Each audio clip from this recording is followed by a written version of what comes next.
Hello বন্ধুরা, বার্থডের দিন সকালবেলা স্নান সেরে পুজো সেরে নতুন একটা নাইটি পরে চলে এসেছি রান্নাঘরে মায়ের হাতে হাতে একটু হেল্প করব বলে। তো দেখো, তারপরে দুপুর না হতেই আমি আবারও রেডি হয়ে নিয়েছি নতুন একটা জামা পরে। যেহেতু লাঞ্চ করতে বসবো, নতুন একটা জামা তো পরতেই হবে, জন্মদিন বলে কথা।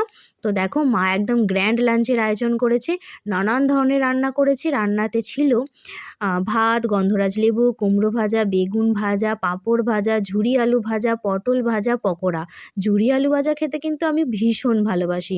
দেখো, এখানে আছে মিষ্টি দই, এখানে আছে গুড়ের পায়েস, নতুন গুড়ের পায়েস, আর এখানে হচ্ছে পমফ্রেটের ঝাল, এখানে হচ্ছে আমের চাটনি, তারপরে ছিল চিংড়ি মাছের মালাইকারি, তারপরে ছিল বেগুন বাসন্তী, এখানে ছিল ফুলকপির রোস্ট, এখানে ছিল দই কাতলা যেটা আমার খুব প্রিয়, চিলি পনির ছিল, এটাও আমার খুবই প্রিয়, আর ছিল ভেজ ডাল, পাবদা মাছ, এখানে আছে পার্শে মাছ, আর এখানে আছে স্যালাড। 5 রকমের মাছ হয়েছিল। আর এখানে দেখো 7 রকমের মিষ্টি, আর এখানে আছে সামান্য কিছু চকলেট আর মাজা, কুরকুর, এই সমস্ত কিছু আয়োজন করেছিল।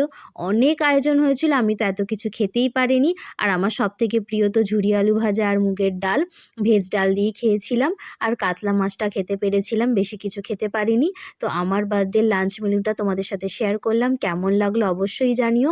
দুপুরে তো এত আয়োজন হয়েছিল, মানে কি আর বলবো, মা প্রচণ্ড পরিশ্রম করে সারাটা দিন নিজে হাতে সমস্ত কিছু রান্নার আয়োজন করেছিল। খাওয়া দাওয়ার পর একটু ছবি তুলেছিলাম, হাজব্যান্ড আর মা ছবি তুলে দিয়েছিল। দেখো ছবিগুলো কেমন হয়েছে অবশ্যই কিন্তু কমেন্টে জানিও। আর এই ড্রেসটা কিন্তু মা আমাকে নতুন কিনে দিয়েছিল বার্থডেতে পরার জন্য। তো চলো, আজকের মতো এইটুকুই, টাটা।